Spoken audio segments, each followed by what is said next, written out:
विश्वनाथ भगवान की जय, महाकालेश्वर भगवान की जय, ओंकारेश्वर भगवान की जय, कुबेरेश्वर महादेव की हर हर महादेव, हर हर महादेव, हर हर महादेव। शिव महापुराण की कथा कहती है महाराज, पूर्णिमा का जो चंद्र है वो विशाल काय है और उस चंद्र की पूर्णता में हमारी अभिलाषाएं भी पूर्ण हो।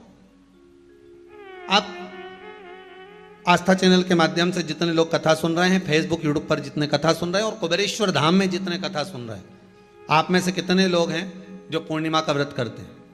जो माताएं करती हो जरा हाथ उठाइए। पूर्णिमा का व्रत जो करते हो ना आप लोग, रखिए याद।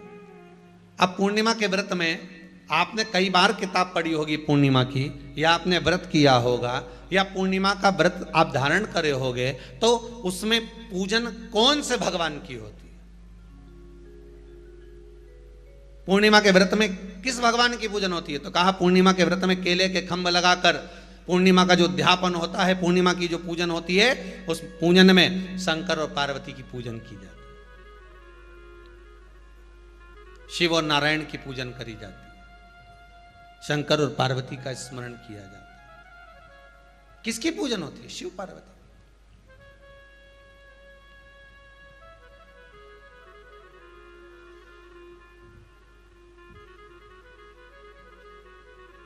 क्यों शंकर और पार्वती का पूजन क्यों करा जाता है पूर्णिमा के व्रत में? क्योंकि शिव और माता पार्वती ही केवल एक ऐसे हैं जिन्होंने अपूर्ण लक्ष्मी को भी पूर्ण बना दिया था। किसको पूर्ण बनाया है? लक्ष्मी। पूर्णिमा के दिन अगर आप शंकर भगवान को एक लोटा पानी अगर शिव को समर्पित कर रहे हो, श्वेत पुष्प को रखकर शंकर जी के ऊपर सफेद फूल को चढ़ाकर अगर एक लोटा जल भी, एक पात्र जल भी शंकर को समर्पित कर रहे हो, तो ये लक्ष्मी के लिए ही तो कर रहे हो। और कौन सी लक्ष्मी? पूर्ण लक्ष्मी। पूर्ण लक्ष्मी। आपको पहले भी कथा में कहा, एक बार भगवान विष्णु के सामने लक्ष्मी मैया ने बहुत तेज स्वर में कह दिया था, नारायण, दुनिया के लोग आपका नाम जपते हैं, दुनिया के लोग नारायण नारायण कहते हैं, दुनिया के लोग आपका भजन करते हैं, पर सत्य मायने में कहूं ना तो मेरे बिना दुनिया के लोगों की नहीं चल सकती, मेरे बिना दुनिया नहीं चल सकती, संसार मेरे बिना नहीं चल सकता। भगवान विष्णु ने कहा ये तो गलत है लक्ष्मी आपका कहना, एक दिन लक्ष्मी को अहंकार आ गया। अहंकार के संबोधन जब माता लक्ष्मी करने लगी तो भगवान, उसी समय पर भगवान विष्णु को क्रोध आ गया और भगवान विष्णु ने कह दिया, लक्ष्मी तो इतनी बड़ी बड़ी बात कहती है कि तेरे बिना नहीं रह सकती संसार।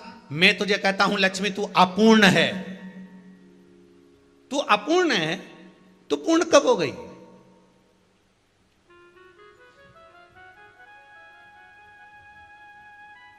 तेरी पूर्णता कहां हो गई? लक्ष्मी की आंख से आंसू बहने लगे। आज आपने मुझे अपूर्ण कहा है। आपको मालूम है आप मुझे अपूर्ण कह रहे हो? आपको यह ज्ञात हो रहा है आप मुझे अपूर्ण कर रहे हो? भगवान कहते हैं, हाँ लक्ष्मी, मैंने तुझे अपूर्ण कहा है। अपूर्णता का मतलब आप जानते हो ना? भगवान कहते हैं, लक्ष्मी मैं सब जानता हूं। लक्ष्मी रोती हुई माता सरस्वती के पास पहुंच गई। सरस्वती ने पूछा, क्या बात है लक्ष्मी, क्यों रो रही हो? लक्ष्मी जी ने कहा, क्या बताऊं सखी, मेरे पति ने आज मुझे अपूर्ण कह दिया है। तो क्यों रो रही है तू? अपूर्ण अगर कह दिया, पति ने ही तो कहा है ना, तो क्यों रोना? चल मेरे साथ में। और सरस्वती मैया माता लक्ष्मी को लेकर सीधे पहुंच गई माता पार्वती के यहां। माता पार्वती के यहां जब पहुंची है, माता पार्वती ने लक्ष्मी जी को देखा और सरस्वती को देखा तो पूछा कि बात क्या है, क्या हो गया ऐसा, क्या हुआ, क्या है ऐसा जो तुम दोनों आज मेरे पास में आई? क्या हुआ? पार्वती जी कुछ बोलती, शिव जी का ध्यान माता सरस्वती की ओर और लक्ष्मी की ओर गया और भगवान शंकर जान गए कि आज भगवान नारायण ने लक्ष्मी जी को अपूर्ण कहा है। अब देखें माता पार्वती क्या कर सकती है, इसको पूर्ण बनाने के लिए करेगी क्या? क्या हुआ? माता सरस्वती जी बोली, लक्ष्मी को अपूर्ण कह दिया। अपूर्ण कह दिया? हाँ, तो क्या सोचना उसके लिए, इसको मैं अभी पूर्ण बना देती हूं। माता जगत जननी पार्वती ने गोदी में विराजमान गणेश जी को उठाया और उठाकर लक्ष्मी जी की गोद में दे दिया। ले लक्ष्मी, आज से तू पूर्ण हो गई। लक्ष्मी, आज से तू पूर्ण है। गोदी में जब तक संतान नहीं है तो नारी को लोग अपूर्ण समझते हैं, पर माता पार्वती जी ने संपूर्ण ब्रह्मांड में एक सिद्धता प्रदान कर दी कि अपने गोदी के लाल को, अपने गोदी के पुत्र को माता ने लक्ष्मी की गोद में देकर लक्ष्मी को पूर्ण बना दिया। वो दिन कौन सा था? पूर्णिमा के कितने व्रत होते हैं? बोलते जाओ जरा, जल्दी जल्दी बोलो। पूर्णिमा के नारियों को, स्त्रियों को अखंड सौभाग्य के लिए, जो नारी वैधव्य नहीं होना चाहती है उस नारी को पूर्णिमा के कितने व्रत करना चाहिए? जिस नारी के यहाँ संतान नहीं हो, औलाद नहीं हो, उसको पूर्णिमा के कितने व्रत करना चाहिए? जिस नारी का पुत्र, पति बहुत बीमारी से ग्रसित हो, लग रहा हो कि ये मेरा बेटा बहुत बड़ी बीमारी में घिरा हुआ है, तो नारी को कितने व्रत करना चाहिए? स्वयं भगवान कृष्ण ने माता यशोदा को द्वापर में भी बताया है कि पूर्णिमा के 32 व्रत होते हैं। कितने व्रत होते हैं? 32।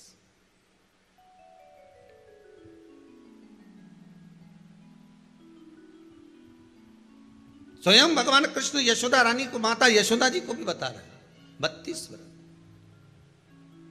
अब आपको किसी ने बता दिया होगा कि 8 कर लो, 7 कर लो, 6 कर लो, 12 कर लो, इसलिए आपने बोला कि 12 कर लीजिए, 32 कर लीजिए। अरे यहां तो द्वापर की कथा भी कहती है। यशोदा जी ने एक बार भगवान कृष्ण को रोक कर कह दिया, ए कन्हैया रुको। कन्हैया बोले, बोलो मां क्या बात है?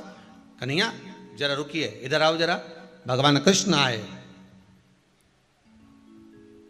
हाँ मां बोलिए। किस जगह का प्रसंग है ये? जिस समय पर राधा रानी कुरुक्षेत्र में नंद बाबा और यशोदा जी को लेकर कुरुक्षेत्र के कुंड में, ब्रह्म सरोवर में स्नान कराने के लिए लेकर जाती है ग्रहण का समय पर। और जब भगवान कृष्ण उस कुरुक्षेत्र के उस सरोवर में स्नान करने आते हैं, तब यशोदा जी ने अपने लाला से प्रश्न किया है, पूछा है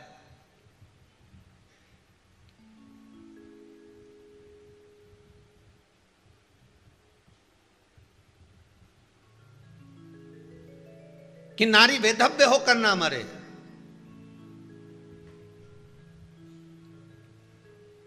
उसका पति कोई रोग से ग्रसित ना हो, उसका पुत्र किसी रोग में ना पड़े।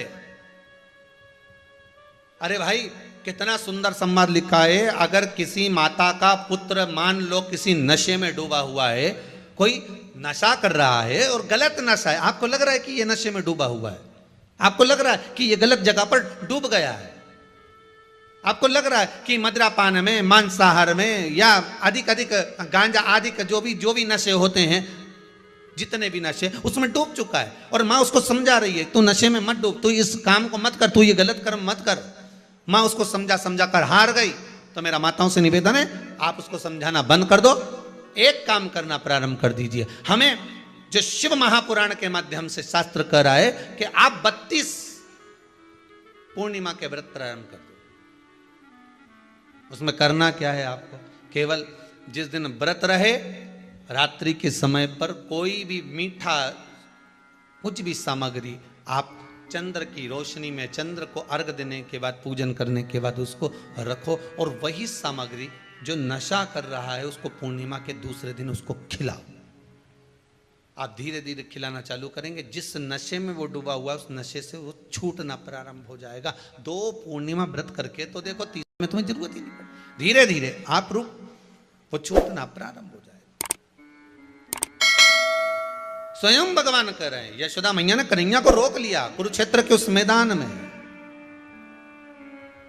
और भगवान कृष्ण का दर्शन माता यशोदा जी करी। बहुत दिनों के बाद माँ को, आज माता यशोदा को लाला का दर्शन हुआ, बहुत समय के बाद, जाने के बाद, बहुत समय। जब देवता 33 कोटि देवता उस चंद्र के इंतजार में रहते हैं कि ये चंद्र प्रबल होगा, तब जाकर ये चंद्र यहां पहुंचेगा, तब जाकर हम मंथन करेंगे, तब जाकर वो अमृत मिलेगा, और उस अमृत को देवता धारण करेंगे तो वो आनंद पा जाएंगे।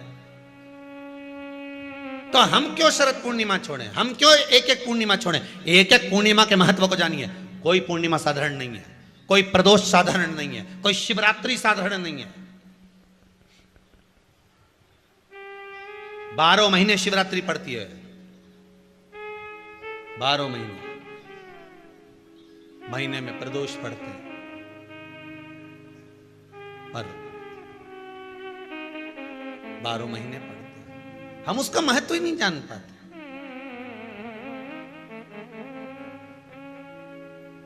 कौन से प्रदोष पर क्या करना है, कौन सी पूर्णिमा को क्या धारण करना है, कौन सी शिवरात्रि पर। कई लोगों को तो यहां तक नहीं मालूम था कि भाई श्रावण के महीने में भी शिवरात्रि आती है। वो तो बस लोगों के कि शिवरात्रि का पूजन हुआ, तो उसका स्मरण क्यों छोड़े हम?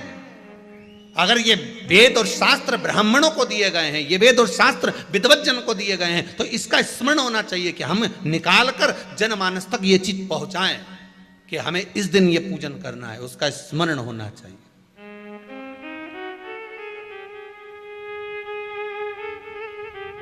और वो सुख देने वाला। भगवान कृष्ण से यशोदा जी ने पूछा तो भगवान कृष्ण ने कहा, मां, पूर्णिमा का व्रत अगर नारी 32 पूर्णिमा धारण कर लेती है तो वो नारी वेधव्य होकर नहीं जाती। पर आप लोग व्रत जो करते हो ना, जो भी व्रत आप लोग उठाते हो, सोमवार का व्रत जैसे किसी माता जी ने उठा लिया और वो उठाने के बाद, हम तो शादी नहीं हुई थी ना जब भी सोमवार व्रत करते थे, अब शादी हो गई अभी भी हम सोमवार का व्रत कर रहे हैं, करे जा रहे हैं, पर उसका कोई उद्यापन नहीं करा, कोई संकल्प नहीं लिया गया कि मैं 5 करूंगी कि 16 करूंगी कि 25 करूंगी कि 31 करूंगी कि 21 करूंगी। इसलिए पूर्णिमा व्रत का विधान में कहा गया कि 32 पूर्णिमा का पहला संकल्प होना चाहिए। उसके बाद आपकी 32 पूरी हो जाए, फिर आप दूसरे और व्रत कर लो, फिर 32 कर लो, फिर 32 कर लो, पर उसमें पूर्णता का भाव। अभी तक किसी किसी के सोमवार और गुरुवार और शुक्रवार के व्रत ही पूर्ण नहीं हुए, अभी तक चल रहा है, अभी तक चल रहा है। हम तो सोमवार का व्रत करते हैं, हम तो शनिवार करते हैं। अब शनिवार करते करते 4 साल हो गए, 6 साल हो गए, 5 साल हो गए। भगवान को तो थोड़ा बहुत कुछ खिला पिला के उनको एक बार तो विश्राम दे। ये जितनी पूर्णिमा के व्रत हैं, जितने 12 महीने जो पूर्णिमा पड़ती है, पूनम पड़ती है, ये भले दुनिया के लोग कहते हैं कि ये भगवान राधा और कृष्ण से संबंध रखते हैं, सीता राम जी से संबंध रखते हैं, राम और कृष्ण से संबंध रखते हैं, पर इनका यदि सही संबंध समझा जाए, इनके सही संबंध का यदि स्मरण करा जाए, इनके सही संबंधों का यदि वर्णन किया जाए, तो शिव और चंद्रमा के जो मिलन का केंद्र बिंदु है वही पूर्णिमा है। केवल एक पूर्णिमा वहीं तक नहीं रही कि भगवान कृष्ण और राधा जी ने रास किया। भगवान कृष्ण और राधा जी रास कर रहे हैं, केवल पूर्णिमा वहीं तक सीमित नहीं रही। केवल वहीं तक उसकी सीमितता नहीं है। एक बात ध्यान रखिएगा, यदि काया का रोग हो गया, मान लो शरीर कहीं से सफेद पड़ रहा है, कहीं से काला पड़ रहा है, शरीर में से खाल की फुकड़ी निकलना प्रारंभ हो गई हो, शरीर में काले काले चट्टे पड़ना चालू हो गए हों, या कोई विशेष रोग हो गया, कोई विशेष शरीर में रोग है, बीमारी है, काया बेकार हो रही है, तो सीधी सीधी बात शिव महापुराण की कथा कहती है, सुंदर आनंद में श्रवण कर कर आप अपने जीवन को, ये पूर्णिमा शिव महापुराण की कथा कर, पूर्णिमा आ रही है, कुछ नहीं करना, पीपल का एक पत्ता, उस पत्ते पर थोड़ा सा चावल, थोड़ा सा चावल, पूर्णिमा की रात्रि को अपने हाथ में लेकर, अपने नयनों से लगाकर, शरीर पर से स्वयं उतार कर उसको दरवाजे के पास रख दीजिए। पूर्णिमा की रात्रि को पूर्ण होने पर उस चावल को दूसरे दिन सूंघ कर बहते हुए पानी में डाल दीजिए। महाराज कितने भी रोग से ग्रसित हो गए, पीपल का एक पत्ता 52,000 ब्राह्मण की साक्षी कराता है। महाराज बहुत ध्यान देना, पीपल के वृक्ष में स्वयं नारायण का, मेरे कृष्ण का वास है। स्वयं भगवान गीता के अंतर्गत कहते हैं कि मैं पीपल का वृक्ष हूं, नारायण उसी में बसा। 52,000 ब्राह्मणों का वासा एक पीपल के पत्ते में होता है। और आपको पहले भी कथा में कहा, गाय, ब्राह्मण, बहन, बेटी, ये सब काल का हरण करने वाले हो, काल को हरने वाले हो, रोग को मिटाइए। शिव का स्मरण करो। पूर्णिमा के दिन चावल का एक आखा दाना, आखा दाना जानते हो, पूरा खंडित चावल नहीं, कितना चावल, एक दाना चावल का शंकर भगवान के शिवलिंग पर समर्पित करिए। एक बेलपत्र जिसका डंडी का मुख अपनी ओर हो, जहां से चावल चढ़ाया है, उस चावल के ऊपर अपनी कामना कर कर रख दीजिए और चंद्रमौली भगवान का स्मरण करिए। कौन से भगवान? शंकर भगवान का सर्वश्रेष्ठ सुंदर नाम है चंद्रमौली। चंद्रमौली भगवान का स्मरण करिए, अपनी कामना कर कर बेलपत्र समर्पित कर कर शिव जी पर एक लोटा पानी, एक जल पात्र समर्पित करो, कलश से जल चढ़ा दीजिए, नैनों में वो जल लगाकर अपनी कामना कर कर वापिस घर को आइए। अगली निमा आएगी, जो कामना करी है मेरा चंद्रमौली भोलेनाथ उसे पूर्ण कर ही देगा। शिव उपासना के लिए जितनी 12 महीने में पूर्णिमा पड़ती है, एक एक पूर्णिमा का व्याख्यान वर्णन करेंगे। आज तो कथा का महत्तम दिवस है, पहला दिवस है, तो हम उसको महत्व समझें कि पूर्णिमा का महत्व क्या है। हम उसका महत्व समझें कि शंकर और चंद्र का रिश्ता क्या है, संबंध क्या है।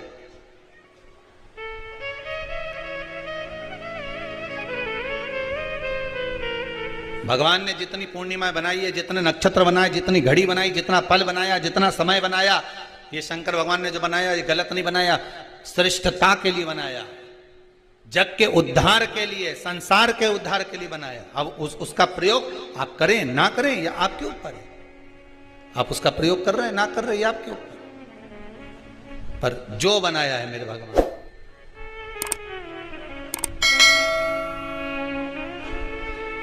शिव देव